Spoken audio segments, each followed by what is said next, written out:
ETF index mutual funds నేర్చుకుని stock మార్కెట్లో రాణించాలనుకుంటున్నారా? వెంటనే ఈ నెంబర్కి కాల్ చేయండి.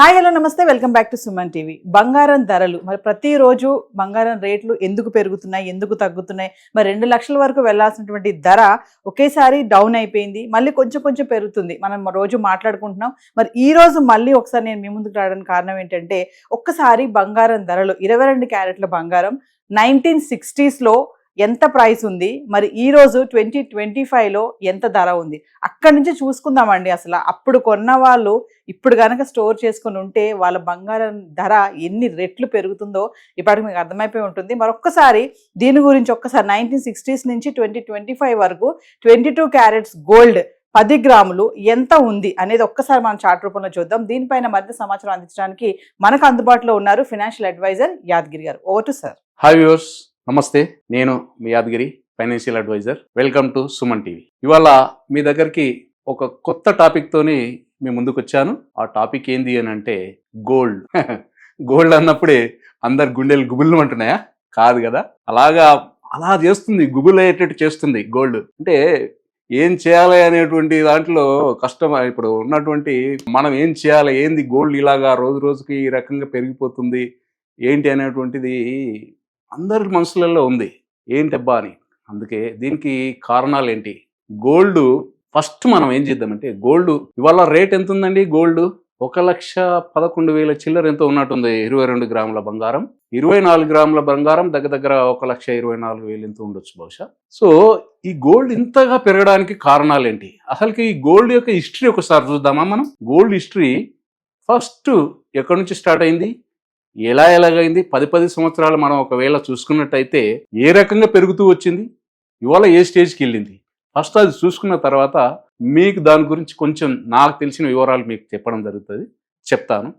ఒకసారి చూద్దామా. మనకు స్వతంత్రం వచ్చిన తర్వాత మోస్ట్లీ అప్పటి వరకు అప్పుడన్నీ ఏముండేటివి అంటే, ఏదైనా ఒక ఐటెం ఇవ్వాలి, ఒక ఐటెం తీసుకోవాలి, ఒక ఐటెం ఇవ్వాలి, అట్లా ఉన్నటువంటి పరిస్థితులలో గోల్డ్ అప్పట్లో 1964 చూడండి, ఇక్కడ 1964లో అప్పట్లో ఇప్పుడు 10 గ్రాములు అయింది. అప్పట్లో 12 గ్రాములు ఉండేది. 12 గ్రాములు పాత తూకం అంటాం అప్పట్లో.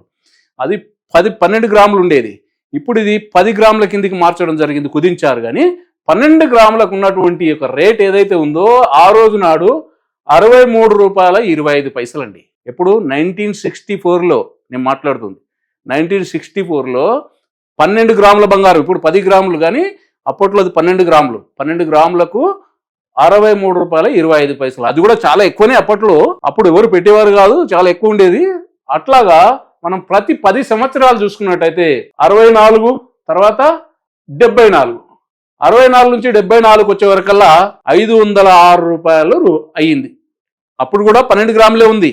74లో కూడా 12 గ్రాములకే అది రేటు. అదేవిధంగా 74 నుంచి మనం ఒక 84కి వెళ్దాం. 84లో చూస్తే ₹1,970 అయిందండి. అప్పుడు కూడా 12 గ్రాములే. చూడండి, ఇవన్నీ 12 గ్రాములే. నాకు తెలిసినంత వరకు కూడా 12 గ్రాములు మొన్నడానికి ఉన్నది. కానీ 12 గ్రాముల రేటు 84లో కూడా ₹1,970 ఉందండి. అంటే ఇలాగా. అది దాని తర్వాత 94 చూద్దాం. 94లో ₹4,598 అయింది. అంటే చూడండి, ప్రతి 10 సంవత్సరాలకు దాని యొక్క వాల్యూ ఎంతో పెరుగుతుందో చూడండి. 1,900 కాడ నుంచి ₹4,598 ఈ రేషియోలో పెరుగుతూ వచ్చింది కదా. ఇదే విధంగా 2004లో చూద్దాం.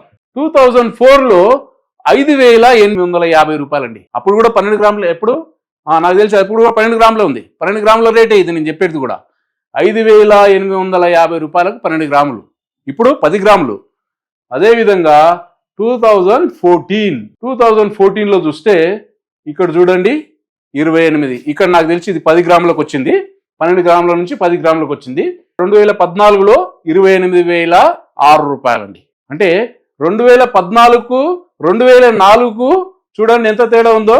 2004లో ₹5,850 ఉంటే ఇక్కడికి వచ్చే వరకల్లా 2014లో ₹28,000 అయింది. అంటే ఎంత పెరిగింది చూడండి. ఇది దగ్గరగా ఒక 5 రెట్లు పెరిగినట్టేనా?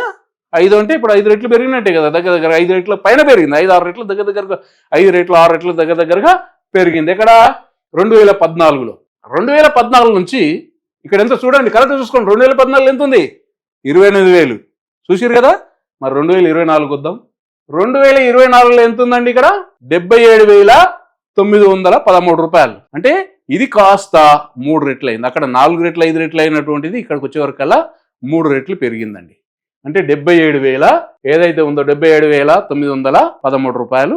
ఇది 10 గ్రాములకే. అది అక్కడ 12 గ్రాములు ఉంది, ఇక్కడ 10 గ్రాములకే. 10 గ్రాముల రేట్లు ఇవి. 22 క్యారెట్ నేను చెప్పేది ఇవన్నీ కూడా 22 క్యారెట్స్ రేట్స్ అనమాట. ఇవాళ స్టిల్ ఈ రోజు నాడు ఇక్కడ చూడండి 2025లో ఇక్కడ చూడండి 1,11,350 రూపాయలండి 10 గ్రాముల బంగారం కదా. ఎలా అనిపిస్తుంది? బాగుందా? మంచిగా పెరుగుతుంది కదా.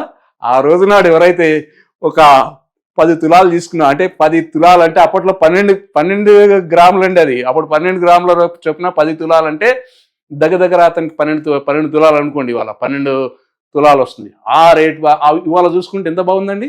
బాగుంది కదా. చూసాం కదా ఇప్పుడు అక్కడ మనం ఎంతెంత రేట్ అయిందనేది. ఇప్పుడు ఈ గోల్డ్ ఇలా పెరగడానికి గల కారణాలు ఏంటి అంటే, ఎక్కడైనా సరే చూడండి, స్టాక్స్లో కానివ్వండి, మ్యూచువల్ ఫండ్స్ కానివ్వండి, లేదా ఇంకెక్కడైనా మన ఏదైతే ఉంటుందో కరెన్సీలో కానివ్వండి, లేదా మన డాలర్లో కానివ్వండి ఇన్వెస్ట్మెంట్స్ జరుగుతున్నప్పుడు ఈ క్రమంలో ఇది గోల్డ్ అనేది ఇవాళ మన దగ్గర కాదు, మనది కాదండి. ఇది వరల్డ్ వైడ్గా జరిగేటువంటి రేట్ మనకి ఇక్కడ చూసుకునేది. మనం ఇవాళ ఇండియా ప్రకారం చూసినట్టయితే మార్కెట్లు ఎప్పటి నుంచి ఎప్పటిదాకా ఉంటాయి? 9:30 నుంచి 3:30 వరకు ఉంటాయి. కానీ గోల్డ్ మార్కెట్ ఎప్పటి వరకు ఉంటుంది? 24 అవర్స్ తిరుగుతూ ఉంటుంది. అది మన దగ్గర కాదు. అది యాక్చువల్గా లండన్ మార్కెట్ ఏదైతే ఉంటుందో ఆ లండన్ మార్కెట్ బేస్ చేసుకొని అది ఏదైతే ఉందో ఫారెక్స్ మార్కెట్ అంటాం వాటిని. ఆ ఫారెక్స్ మార్కెట్లో అది ఎప్పుడు ట్రేడ్ అవుతూ ఉంటుంది. అంటే వాటి యొక్క ఎప్పుడు కొనేవాళ్ళు అమ్మేవాళ్ళు జరుగుతూ ఉంటుంది. కానీ గోల్డ్ వాడేవారు ఎవరు ఎక్కువ ఉన్నారండి? ఇండియన్స్ ఎక్కువ ఉన్నారు. వరల్డ్ వైడ్గా కూడా ఇండియన్స్ ఎక్కువ ఉన్నారు. కానీ దీంట్లో డిమాండ్ కూడా మనకు అందులో ఇండియన్లో కూడా మనకు సౌత్ ఇండియా వాళ్ళు మరీ ఎక్కువ ఉన్నారు. ప్రతి వాళ్ళు ఒక ప్రెస్టేజ్గా తీసుకొని ప్రతి వాళ్ళకు గోల్డ్ ఖచ్చితంగా ఎంతో కొంత గోల్డ్ అనేది వాళ్ళ దగ్గర ఉండాలి. ఇది చాలా వరకు వాళ్ళకు ఒక ఎసెస్ట్ కింద వాళ్ళు ఫీల్ అవుతుంటారు. కాబట్టి ఈ గోల్డ్కు పెరగడానికి కారణాలు ఏంటంటే, బయట దేశాలలో జరుగుతున్న సిచ్యువేషన్, గ్లోబల్గా జరుగుతున్నటువంటి ఈవెంట్స్ ఏవైతే ఉన్నాయో, దేశం నుంచి దేశానికి మధ్యలో జరుగుతున్నటువంటి ఏదైతే యుద్ధాలు కావచ్చు, లేదా రకరకాలైనటువంటి ఏవో ఉంటాయి కదా, జరుగుతున్నాయి కదా, ఇలాంటి వాటన్నిటి మూలాన వాళ్ళ గోల్డ్ అనేది ఒక సేఫెస్ట్ ఇన్వెస్ట్మెంట్ కింద, మనమే కాదు వరల్డ్ వైడ్ అందరూ ఆలోచిస్తున్నారు దాన్నే. మనం ఎక్కడ రిస్క్ లేకుండా ఉండాలి అని అంటే గోల్డ్లో పెట్టుబడి పెట్టుకోవాలి. గోల్డ్లో పెట్టుబడి పెట్టుకుంటే చాలా ఎలాంటి మనకు ఫ్లక్చుయేషన్ లేకుండా జరుగుతూ ఉంటుంది అని చెప్పేసి వాళ్ళ యొక్క ఉద్దేశం. కాబట్టి అక్కడ ఎప్పుడైనా సరే ఇలాంటి ఫ్లక్చుయేషన్ వచ్చినప్పుడు డాలర్లో ఇన్వెస్ట్మెంట్ చేసిన వాళ్ళు, తర్వాత కరెన్సీలో కావచ్చు, స్టాక్స్లో కావచ్చు చేసిన వాళ్ళందరూ కూడా ఇక్కడ షిఫ్ట్ అవుతారండి. ఎప్పుడైతే షిఫ్ట్ అవుతారో ఒక వస్తువుకు ఎప్పుడు డిమాండ్ వస్తుంది? కొన్ని వస్తువులు ఉన్నప్పుడు, కొనేవాళ్ళు ఎక్కువ వచ్చినప్పుడు దాని డిమాండ్ ఆటోమేటిక్గా పెరిగిపోతుందండి. ఎప్పుడైతే ఇలాగ ఒకేసారి ఇక్కడ డంప్ అవుతున్నప్పుడు, ఇక్కడ జంప్ అయ్యేటప్పటికీ అక్కడ టోటల్గా వాళ్ళకి ఏదైతే ఉంటుందో ఆ గోల్డ్ అమాంతం పెరుగుతూ ఉంటుందండి. కాబట్టి ఇలా పెరగడానికి చాలా రకాల కారణాలు ఉన్నాయి. ఇంకా మనం ఫర్దర్గా మనం ఇంకా చాలా విశ్లేషించుకుందాము. ఇంకా కొన్ని వీడియోస్ తీద్దాం దాంట్పైన, ముందు నేను చెప్తాను ఇంకా కొన్నింటికి. కాబట్టి ఇప్పుడున్నటువంటి ట్రెండ్ ప్రకారంగా ఇంకా కొంత ముందుకెళ్ళే ఆస్కారం ఉంది. ముందుకెళ్ళి మన కిందికి కొంచెం అవకాశాలు కూడా ఉన్నాయి. కాబట్టి దాన్ని కూడా చూసుకోండి. మీ యొక్క ఏదైతే నీడ్ ప్రకారంగా ఏదైతే ఉన్నాయో దాని ప్రకారంగా వెళ్ళి ఏదైనా అవసరం ఉంటే తీసుకోండి. అదర్వైజ్ కొంచెం చూడండి, వెయిట్ చేయండి, చూద్దాం ఇంకేమైనా తగ్గుతుందేమో. ఓకేనా? థ్యాంక్ యూ అండి.